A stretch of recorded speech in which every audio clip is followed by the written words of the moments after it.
ポケモンゲットだぜ。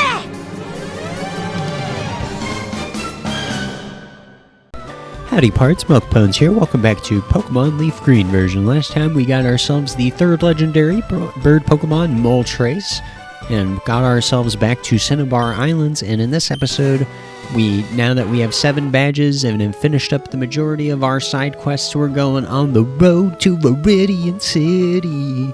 I got a badge and the power to play. Alright, sorry for singing, but come on, man. I would put the actual song, but I'm not trying to get YouTube to copyright flag me or any of that stuff, even though I think it would be fine because I have my commentary over it or whatever. I don't really remember the rules about all that, but YouTube meta stuff aside, I guess we'll go pay our mom a visit. Not that it really matters. Just feels like we're gonna be a bad son if we don't say hi to our mom.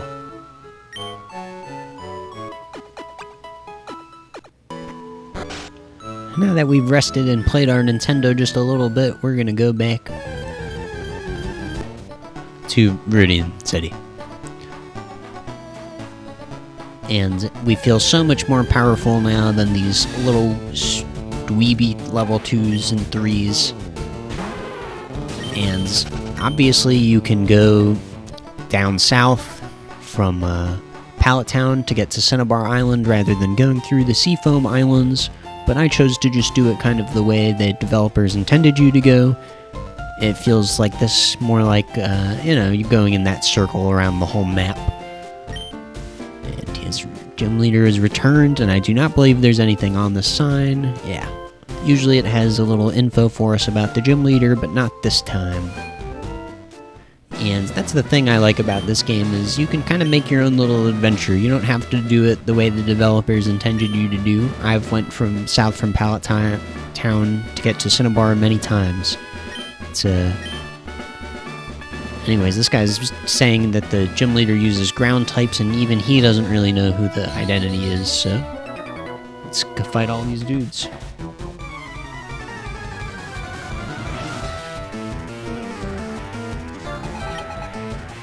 Freaking Cole, and his Arbok, and his Whip, and his Lollipop.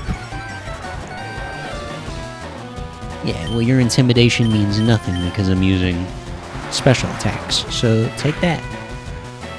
And I'm really a big fan of just the, I'm not one of those Gen 1ers, as I've said before, but there is something to be said about the non-linearity of the Kanto region and how you can really make your own choices. Like, you don't have to use Flash to get through Rock Tunnel if you don't want to. You don't have to do the badges in the order that game wants you to. You can do your order in quite a, if you know what to do, you can really do a lot of sequence breaking and do a lot of fun stuff. And, each time you play this game, it's not, you don't have to necessarily do it the same way. That's the fun of it. It has a lot of replayability. Even though it's essentially just the same thing over and over, but the way you do it, and it's like the same reason people like playing the Metroid games continuously to a degree, I would argue. And, that's something I feel like the newer Pokemon games, they lose a little bit, just because they really, you have to go, they're trying to tell you this, story now, because people want, the story in the Pokemon, but, I don't know, dude. It's fine, I like the newer games, depending on, I've put a lot of hours into all of them, so I'm not gonna say I never had fun, but there are things, just aspects I like about the older games that were kind of removed in the newer games, so it's a little bit of a bummer. And this is gonna screw me up, man. Probably shouldn't have had Lapras out in front, but it doesn't really matter. Got plenty of healing items. I don't know, dude. Black Belt Kyo. Hiya!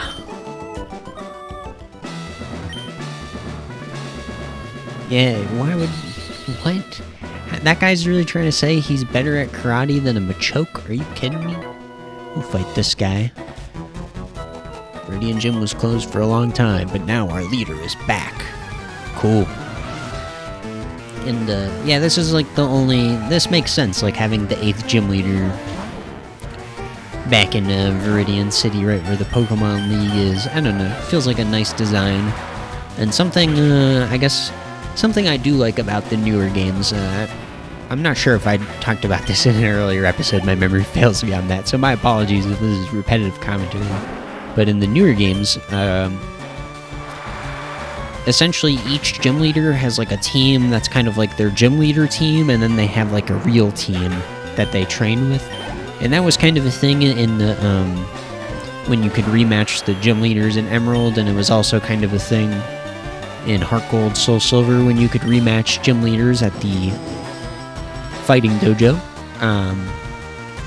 But it was, you know, it's particularly confirmed in like Sword and Shield and stuff when, as well as I believe in the Alola games when, you know, some of the trial leaders rematch you. They have higher level teams.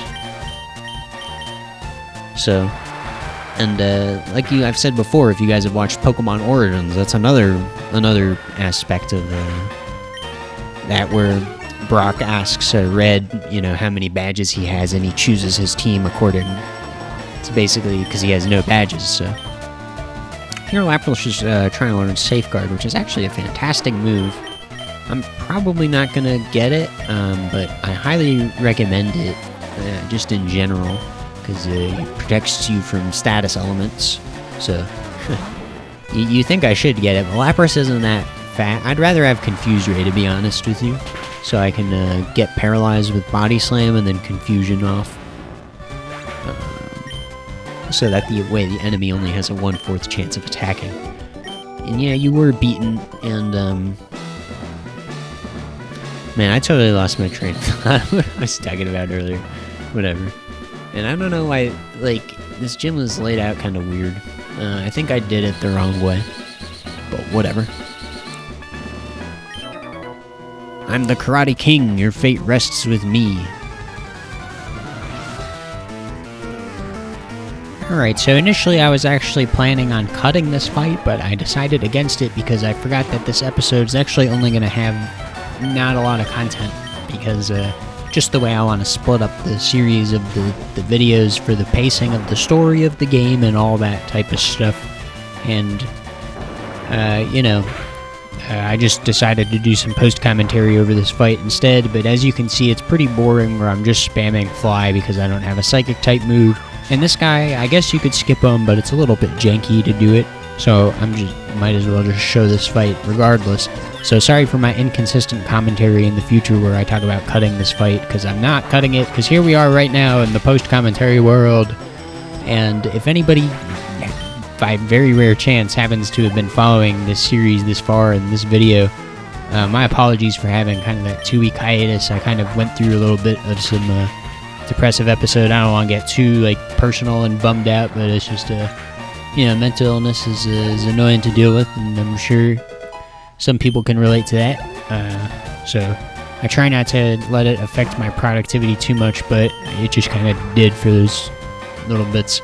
But yeah, I have the rest of this series recorded, so I'm going to be uploading the rest of the Indigo League daily, alright? So basically with that, I think I killed the last two. Yeah, alright. So I'll see you guys back in the live commentary world. Alright, sorry to cut that battle there. I just wanted to use Charizard's Fly to beat him, and because I was using Fly, it just makes the battle take a little longer, and these guys are just all completely freaking optional, so I'm gonna go ahead and take them all on.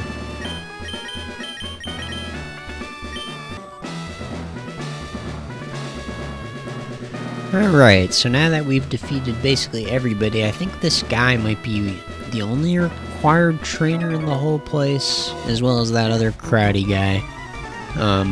So I guess I cut that karate guy's fight for no reason, because I'm a terrible person. Whatever, man, he uses fighting types, and you should be using a psychic type Pokemon if you want. Just use psychic types. This game's so easy with psychic types. And obviously you need water types to like get this far anyways. Or just use Nidoking. Just literally use Nidoking, and then the game is really easy. I mean, he's pretty much the most broken Pokemon you can get. You can evolve him very, very early. He can learn great move coverage, especially if you invest some TMs into him. So, you know, if you're struggling, use Nidoking. And even if you're playing LeafGreen like me and you don't want to do that trade, you can just catch your own at the Safari Zone. So, you know, the Pokemon's never been hard. And, you know, I'm not saying it should be. But I would like an AI difficulty setting. As I've ranted about before. And, geez, these guys actually have pretty close to a full team. They're still all the same exact Pokemon, but whatever. At least they're packing almost a full party. And as usual, I always recommend fighting all of the gym trainers because it's just experience you're going to miss out on forever for no reason if you don't fight them. And I believe that's everybody, so wait a minute.